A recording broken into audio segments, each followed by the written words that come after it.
अभी तक हम लोगों ने ये देखा कि कैसे हम गॉस लॉ का यूज़ करके इलेक्ट्रिक फील्ड कैलकुलेट कर रहे हैं, जिसमें हमने जाना कि अगर बॉडी का डिस्ट्रीब्यूशन ऑफ चार्ज जो है वो सिमेट्रिकल स्फेरिकल सिमेट्रिकल हो तो कैसे हम इलेक्ट्रिक फील्ड को कैलकुलेट करेंगे।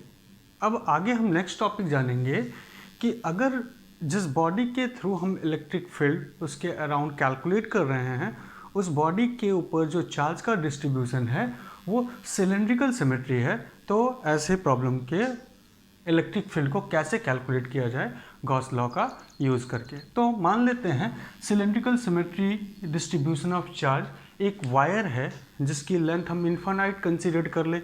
एक इन्फानाइट लेंथ की वायर है जिसके ऊपर चार्ज उसके लेंथ पे डिस्ट्रीब्यूट है।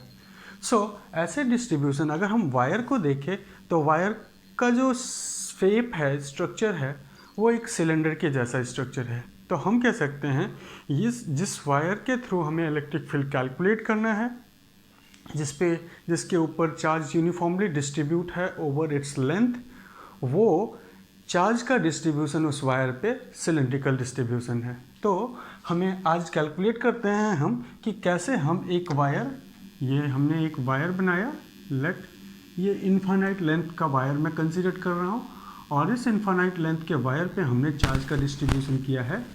जो चार्ज का डिस्ट्रीब्यूशन कर रखा है वो चार्ज हम कैसा लिख रहे हैं, हम बता रहे हैं कि ये चार्ज जो है वो पॉजिटिव चार्ज डिस्ट्रीब्यूट है। ठीक है, चार्ज का डिस्ट्रीब्यूशन हमने पॉजिटिव कंसीडर कर रखा है और ये uniformly over the length of the wire distribute है such that the length of the wire is infinite. Now तो ऐसे प्रॉब्लम के जब चार्ज का डिस्ट्रीब्यूशन कैसा हो, uniform distribution over the length हो, तो इस डिस्ट्रीब्यूशन को हम क्या कहते हैं, तो हम कहते हैं चार्ज डिस्ट्रीब्यूट है लीनियर चार्ज डिस्ट्रीब्यूशन है। तो लीनियर चार्ज डेंसिटी इस वायर की हम क्या लिखेंगे, this will equals to Q upon L। इस वायर पे चार्ज कैसे डिस्ट्रीब्यूट है, charge per unit length, linear charge distribution है, ओवर द लेंथ डिस्ट्रीब्यूट है। तो हमने इसको नोट कर दिया यहाँ पे। अब हमें करना क्या है कि इस वायर पे अगर इन्फानाइट वायर हमने लिया जिसका लेंथ इन्फानाइट है और उसके ऊपर चार्ज का डिस्ट्रीब्यूशन लैम्डा है, तो हम उस वायर के थ्रू इलेक्ट्रिक फील्ड, उस वायर से किसी x सेपरेशन, किसी r सेपरेशन पे इलेक्ट्रिक फील्ड कितनी होगी इसको कैलकुलेट करेंगे। कैलकुलेशन करते समय हम गॉस लॉ का इम्प्लीमेंटेशन करेंगे। पीछे के लेक्चर्स में हम लोगों ने इसी वायर के इन्फानाइट लेंथ के वायर के थ्रू ही इलेक्ट्रिक फील्ड कैलकुलेट करा है, but without the use of Gauss. ठीक है, तो देखते हैं, हम ये जानते हैं कि ये वायर कैसा है, इसके ऊपर जो चार्ज डिस्ट्रीब्यूट है वो पर यूनिट लेंथ डिस्ट्रीब्यूट है, और इसकी जो लेंथ हम कह रहे हैं, the length of the wire is taken to be infinite, मैंने कह लिया है। और इससे हमें क्या कैलकुलेट करना है, इलेक्ट्रिक फील्ड कैलकुलेट करना है। ठीक है, तो our motto is to calculate electric field through a wire having linear charge density lambda and which is equals to charge per unit length and the length of the wire is infinite। तो अब हम क्योंकि इस wire के through electric field calculate करना चाह रहे हैं तो हमें गॉस लॉ का इम्प्लीमेंटेशन करना पड़ेगा, और गॉस लॉ को लगाते समय सबसे पहले हमें एक गॉसियन सरफेस ड्रॉ करना होगा। तो गॉसियन सरफेस ड्रॉ करने के लिए चलो हम मानते हैं कि हमने ये एक आर सेपरेशन कंसिडर किया, वायर से आर सेपरेशन पे एक पॉइंट पी ले लिया। अगर हम पिक्टोरियल रिप्रेजेंटेशन करें इलेक्ट्रिक फील्ड लाइंस का इस वायर के थ्रू, तो हम देखेंगे कि जो लाइंस होंगी वो वायर के लेंथ के along perpendicular to the length electric field lines जो होंगी वो पैरेलल होंगी। जैसे अगर हम इस वायर के थ्रू इलेक्ट्रिक फील्ड लाइंस को रिप्रेजेंट करें तो हम ये कहेंगे कि इलेक्ट्रिक फील्ड लाइंस हमारी इस वायर के थ्रू कुछ ऐसे डिस्ट्रीब्यूट होंगी, ऐसे होंगी। हम इलेक्ट्रिक फील्ड लाइंस बनाएं तो इलेक्ट्रिक फील्ड लाइंस कैसा होना चाहिए, ऐसा।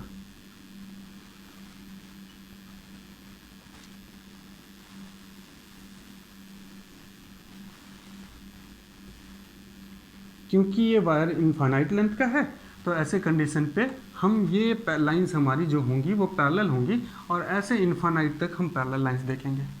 तो अगर ये वायर देखा जाए तो इस वायर से आर सेपरेशन पे सारी की सारी इलेक्ट्रिक फील्ड लाइंस जो होंगी वो कैसी होंगी, पैरेलल होंगी। और अगर हम एक स्मॉल एलिमेंट यहाँ वायर का ले लें, let the small element is D Q, तो उसके कारण यहाँ पे जो इलेक्ट्रिक फील्ड होगी उसकी मैग्नीट्यूड, अगर हम यहाँ स्मॉल एलिमेंट ले लें तो आर सेपरेशन पे यहाँ पे उसकी मैग्नीट्यूड, यहाँ स्मॉल एलिमेंट ले लें तो यहाँ पे जो मैग्नीट्यूड होगा that magnitude will be constant. So हम ये जानते हैं कि if wire is of infinite length and it contain some charge and that charge is given by linear charge density, so at the separation r from the wire the field will be constant। Okay, अब अगर इसी wire के से r separation पे यहाँ हम electric field देखें, r separation पे यहाँ हम इलेक्ट्रिक फील्ड देखें, r सेपरेशन पे यहाँ इलेक्ट्रिक फील्ड देखें, तो अगर इस वायर के चारों तरफ हम r सेपरेशन लेके इलेक्ट्रिक फील्ड कैलकुलेट करें तो हम पाएंगे कि ये इलेक्ट्रिक फील्ड थ्रू दिस पूरे आर सेपरेशन पे कैसा होगा, कांस्टेंट होगा। मीन्स ये वायर है, इस वायर से मैंने एक आर सेपरेशन पे यहाँ एक पॉइंट लिया, ये इनफाइनाइट वायर है, और इस आर सेपरेशन पे यहाँ, इसी आर सेपरेशन पे यहाँ, इसी आर सेपरेशन पे यहाँ, इसी तरह से आर सेपरेशन पे इसके चारों तरफ अगर हम फील्ड कैलकुलेट करें तो वो फील्ड क्या होगी, कांस्टेंट होगी। साथ में इस लाइन पे अगर देखा जाए आर सेपरेशन पे तो भी फील्ड कांस्टेंट होगी। तो हम देखेंगे कि हमारे जो गॉसियन सरफेस की ज्योमेट्री होगी वो गॉसियन सरफेस की ज्योमेट्री कैसी होगी, सिलेंड्रिकल गॉसियन सरफेस हम इसके अलोंग ड्रॉ कर सकते हैं। ठीक है, तो ये जो गॉसियन सरफेस हम इसके अलोंग ड्रॉ करेंगे वो कैसा होगा, सिलेंड्रिकल गॉसियन सरफेस। तो हम ये जान रहे हैं कि अगर हमारा वैसे भी देखा जाए तो चार्ज डिस्ट्रीब्यूशन जिस शेप पे हुआ है वो शेप कैसा है, सिलेंड्रिकल है। सो उसके अलोंग जो गॉसियन सरफेस होगा वो भी हम सिलेंड्रिकल ही कंसीडर करेंगे। ठीक है, तो ये हमने कहा कि ये हमने इसके अलोंग एक गॉसियन सरफेस कंसीडर कर लिया और वो गॉसियन सरफेस क्या है, सिलेंड्रिकल। ठीक है, तो हम इसको नोट करते हैं कि फॉर सिमेट्रिकल अरेंजमेंट के लिए, सिमेट्रिकल अरेंजमेंट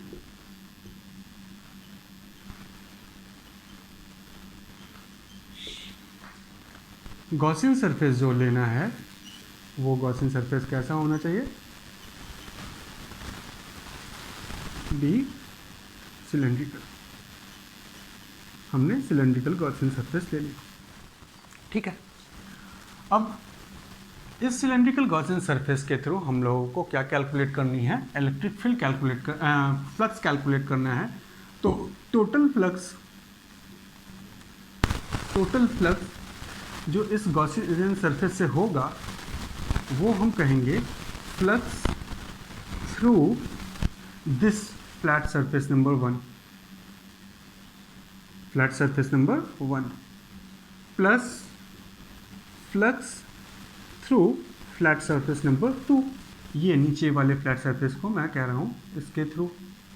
साथ में हमें जो फ्लक्स कैलकुलेट करना है वो कर्व सरफेस के थ्रू कैलकुलेट करना है, और वो कर्व सरफेस क्या हुआ, ये कर्व सरफेस।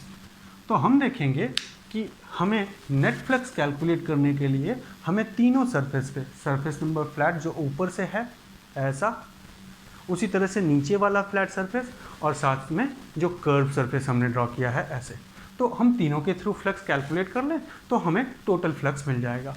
तो अगर देखा जाए तो अगर फ्लक्स हम कैलकुलेट करना चाहते हैं फ्लैट सरफेस 1 से, तो हमें जो फॉर्मूला यूज करना पड़ेगा वो क्या करना पड़ेगा, इलेक्ट्रिक फील्ड इंटेंसिटी उस सरफेस के थ्रू, साथ में एरिया और उनके बीच में एंगल।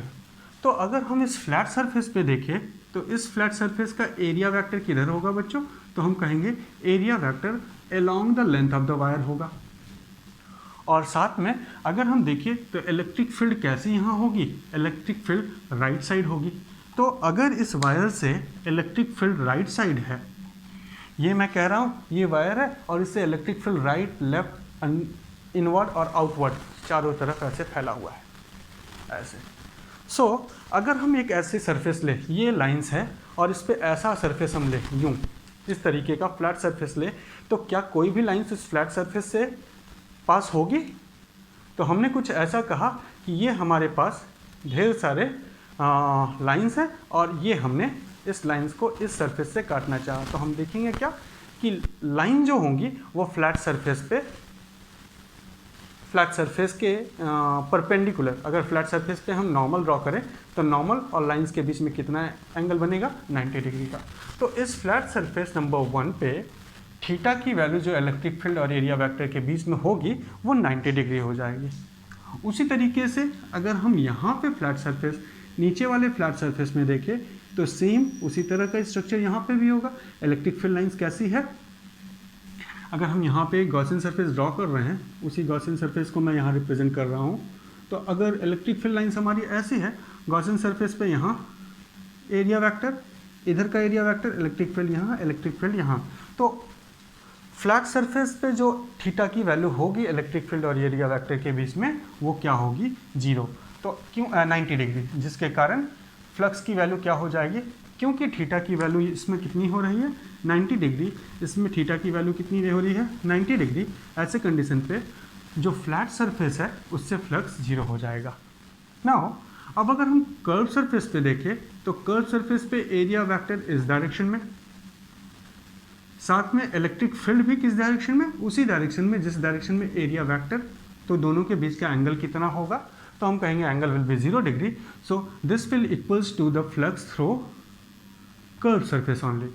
गॉसियन सरफेस जो हमने ड्रॉ किया है, उस गॉसियन सरफेस से जो फ्लक्स होगा वो फ्लक्स सिर्फ और सिर्फ कर्व सरफेस के कारण हम कैलकुलेट कर सकते हैं, क्योंकि यहाँ पे थीटा की वैल्यू 90 डिग्री ऊपर और नीचे दोनों तरफ हो जा रही है। नाउ अगर फ्लक्स की वैल्यू निकाले कर्व सरफेस से, तो हम कहेंगे इलेक्ट्रिक फील्ड इंटेंसिटी इस पूरे कर्व सरफेस पे कांस्टेंट है, जिसको मैंने ए लिख लिया, ई लिख लिया।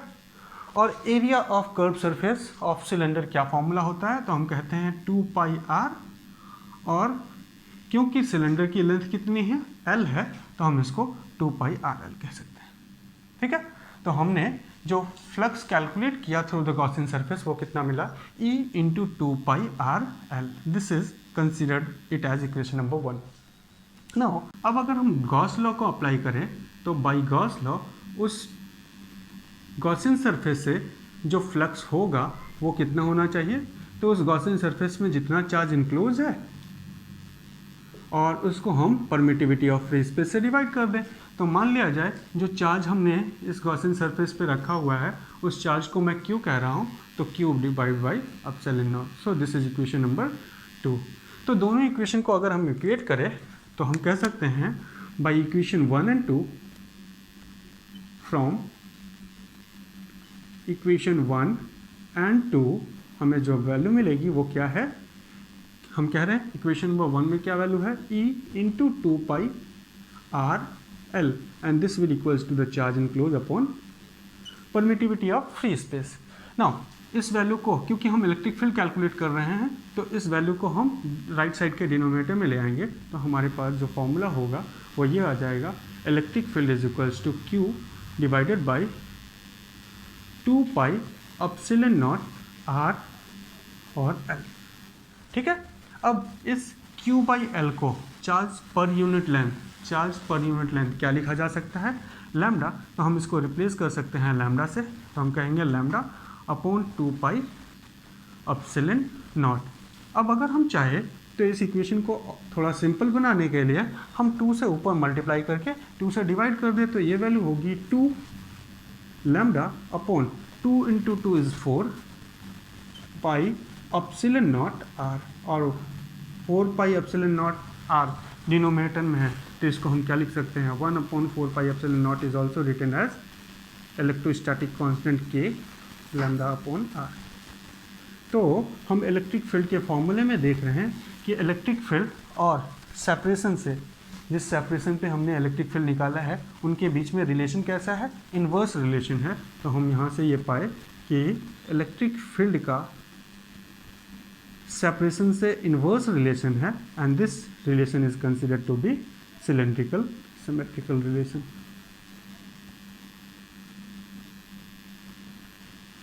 ठीक है, तो हमने इलेक्ट्रिक फील्ड का फॉर्मूला पा लिया और ये पाया कि as we increase the separation from the wire the electric field decreases. कैसे डिक्रीज होगा, 1 पावर से। ठीक है, तो इलेक्ट्रिक फील्ड इस डायरेक्शन में डिक्रीज होती चली जाएगी। क्लियर हो गया। और इलेक्ट्रिक फील्ड कैलकुलेट करने का फॉर्मूला हमें क्या मिला, this will equals to 2k lambda upon r। तो ये हमने पाया कि how to calculate electric field due to a wire of infinite length having linear charge density lambda। तो हमने उसका फॉर्मूला क्या पाया है, electric field is equals to 2k lambda upon r।